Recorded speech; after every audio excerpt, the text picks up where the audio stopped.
Okay, all right, so now I want to look at the side of the head. Okay, so from the side, we have like some features that we have to work out. Um, you get the front view going and you get the front view looking great, and then you kind of forget about what it should look like, particularly from the side, but also the 3/4 view. All right, so one thing I like to do before I go too far is after I form my eyes, I want to make sure that my cheeks, right? I remember when we did the initial like roll down here and we formed those cheeks. I just want to make sure that I reform my cheeks. So basically I go from like the base of the eye and then I roll it down into like, this part of your cheeks that usually can like maybe suck in a little bit more where underneath the cheekbones. So I like roll down into that spot, and that spot kind of is like a good spot. And notice when I do it, I'm like on an angle here. Like I'm not flat or straight out. And then I like to come from basically that spot, but now out around up to like the ear area to the temple, because the temple kind of goes in. So then I roll this up here, right? So these two moves are really good ones. I roll down to the cheeks, and then I roll up around to the temples. Okay, so then we kind of get this sort of formation here of the cheekbone, if you can see that. Okay, actually, I want to just form my little chin here a little better too. And, I got little nicks and stuff, my fingernails, whatever, no big deal. Doesn't have to be perfect. Those are the things that you clean up later anyway in your process with the real clay. Then I like to go from sort of the outside corner of the eye here to roll up and then to the forehead piece here, right? So I go from here and I roll out and up like that. That sort of forms the forehead and the brow bone a little bit, and even like almost the hairline, which we will get to in a minute. But like, just see the difference of that little bit of sculpting for the shape of the brow, the forehead, the temple, the cheek. Real simple moves that make a big difference. Okay, so play with that for a little while. Feel it out. You're not going to do it. You're not going to do it in one fell swoop and have it be perfect, most likely. And you're most likely going to actually do some of these moves and then want to backtrack because you went too far and things got screwed up or whatever. That's good, actually. That's part of the process, is messing that up, so that you kind of get a feel for when to stop and how to do it and whatever, right? So down, up, out, up and around, right? Those three moves kind of shape sort of the front part of the face, or as we would say in French, le visage, I think. If I remember anything from many years ago. It's always a good idea to look at it from below. Make sure that the chin, the jaw, all kind of feels right. It should be like straight, and then it should taper back on an angle here. Make sure that the cheekbones stick out from the jaw and they're pushed back some. Look at it from the top. Make sure that the nose protrudes out. Make sure that the eyebrow and the brow bone is sticking out a little bit further than the eyes, so the eyes aren't bugging out in front of the brow bone. And just check those angles.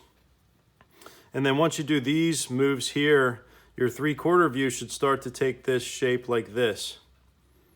Okay, see that shape there where the brow tapers back into the eye, goes out to the cheekbone, and then the mouth sort of sticks in front, down to the chin. So yeah, work on those. And now what I want to do is I want to look at the formation of the jaw and then the ear. Okay, and so basically the jaw is important for the ear because where the jaw ends and goes up into the skull, like about here, okay, that's where the ear sort of forms in. And you can test it on your own self, right? Sorry, that's where the ear, I think it's a little more like that. There we go. Okay, I'm just going to make a mark here for defining the jaw. And then the ear kind of forms from that spot on the jaw. But then we also want to bring our eye line back. And then so that gives us a little bit of a landmark to put our ears here. Basically, extension of the jawline and then up to the eye line there. Okay, so I get like a little area where I want my jaw to be. Now I know all this stuff back here behind the jaw, all of this area here, that's where the neck connects. That's actually neck there. And so like you can just dig that out to a certain extent, and you know you're going to bring, you know, a neck and connect it into there anyway. Okay, so whatever you do to one side, always make sure that you do to the other.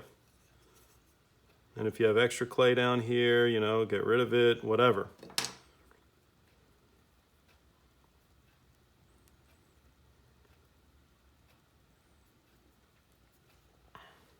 All right, so I'm going to leave my landmarks there.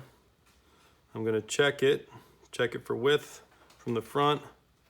All right, make sure this all looks good, and then I'm going to take like a mental snapshot of this, and if that feels right, if that's how I like it, then I want to go over here and do the same thing and mark myself, bam, and then just double check. Does that look right? Bam. Yeah, it's about right there.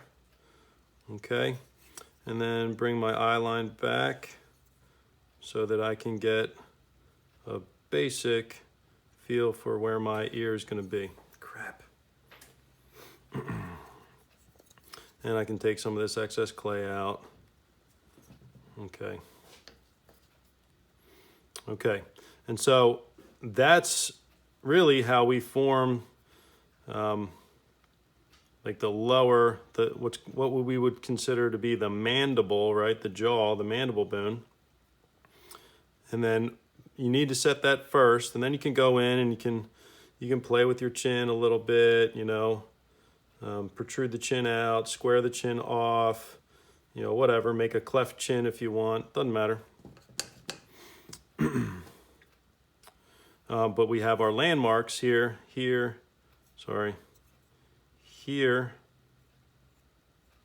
and here, okay, for the ears. And so once we feel good about the jaw, then we can add the ears. Don't add the ears before the jaw. Whenever you deform something, just go back and do your techniques to it again.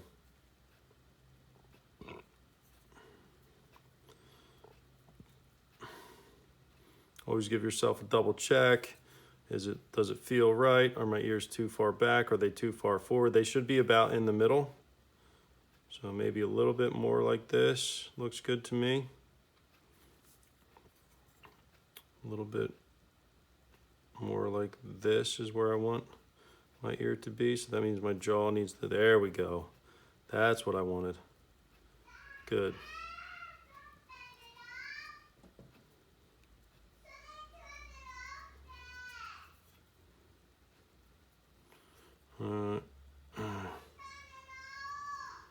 All right, so guys, play with your jaw and get your jaw set how you want it, and mark the areas for the ears, and then I'll do ears when we come back. When I come back, I'll give you another 5 or so minutes here to work on the jaw.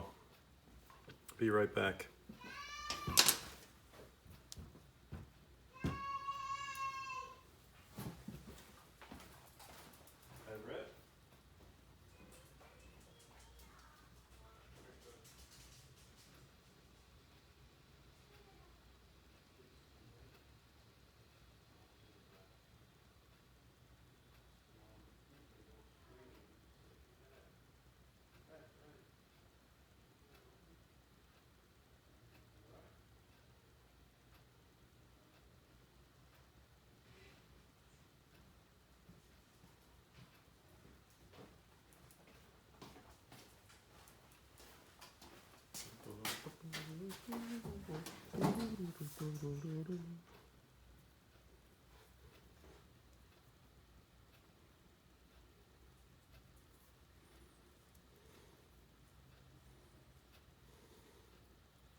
And guys, I guess it would be helpful to say like, hey, I'm ready to add ears, you know, just pop in the chat and say I'm ready to add ears or something like that.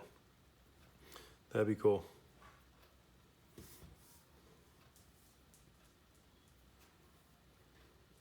Oh wow, you guys are fast.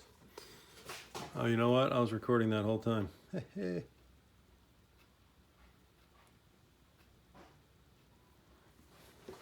All right, so for my ears, first again, like always, I'm gonna start with 2 spheres of clay, a little bit larger now than my the clay for my eyes. Maybe that's a little bit too big. But roll 2 spheres just to make sure that we got equal sizing. All right, pretty good, pretty close. And then I'm gonna take it, I'm gonna press it down so it's like flat like that, and then form it into a shape like this. Okay, so it's like kind of tapers to one little piece here, and then it's bigger up here. I also want to squeeze this way a little bit so that it's thin here and it's thicker back here. And this is where this ear would attach right there.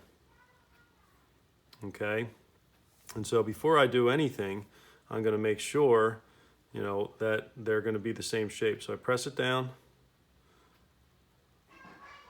I shape it like this so it tapers at that one end, and then I squeeze this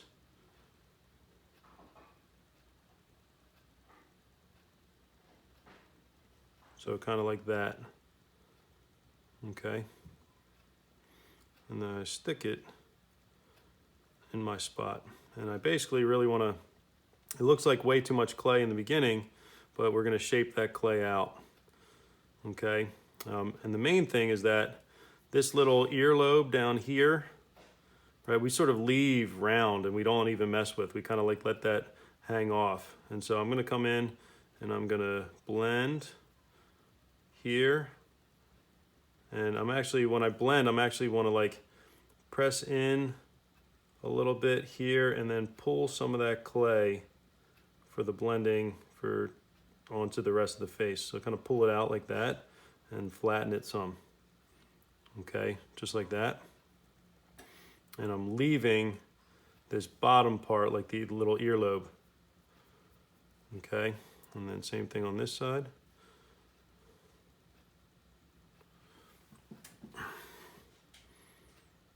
So I'm gonna leave that earlobe intact. I'm gonna blend down like this. And then I'm gonna actually pull some of that clay from in here so it presses into itself, and then also I can blend that clay out onto the rest of the face. Okay, so we get 2 guys like that. Sometimes, honestly, that much is adequate.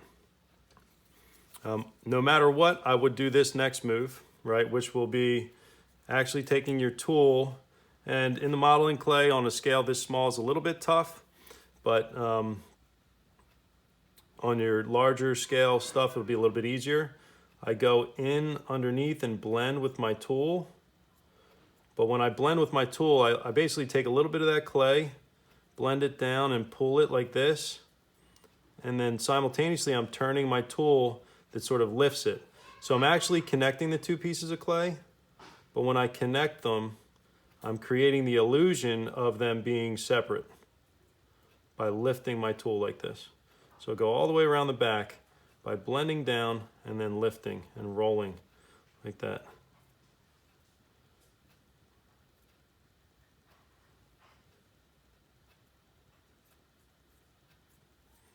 Okay. Very, very simple technique. Very effective technique. So this will not only make your connection strong, but it will make it look like it's an ear that's popping off the head. My guy's starting to look like a kung fu warrior or something. I don't even know.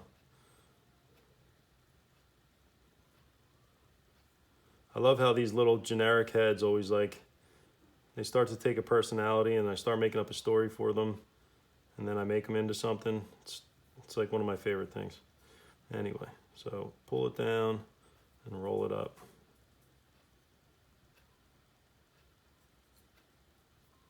You smooth it out. Just took a chunk out of his ear. He got in a fight with a dog or something.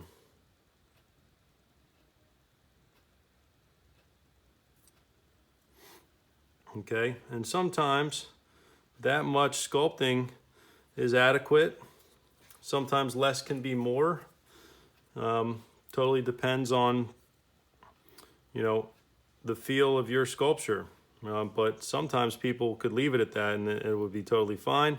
I usually do like a couple of little moves in here. So I press in and I make this little lobular thing. So I press in and then I kind of go like that. Okay, and then I take this. This is really small, but I take this and then I go around. I'm just kind of pressing. I just want to make like a little round movement here to create that little feeling in the ear. It's a little bit easier when it's bigger, but it's basically just like two little moves. It's in and then around like that to create this little thing here, boom, and then it's like down and around. But that round is just tough because it's such a tight space. But you get the idea. You can go in and clean it up and whatever else. And then that's as far as I ever go with an ear. I don't toy with it too much. I don't monkey with it too much, because a lot of times the more you do, the more problems that you wind up having with it. So in, up and around to create that little thingy, and then down and around. And then you just do your best to get in there and smooth it. Again, on a tiny little scale like this, it's really tough.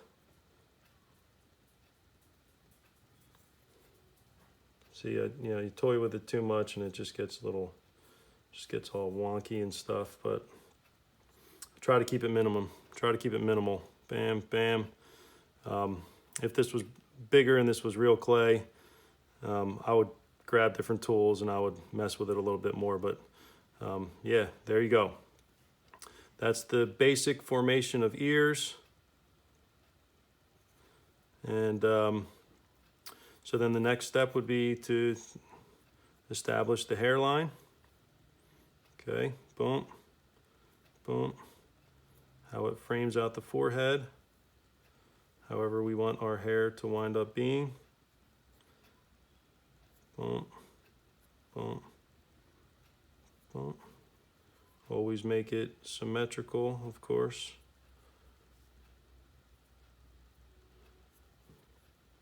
And go around the back.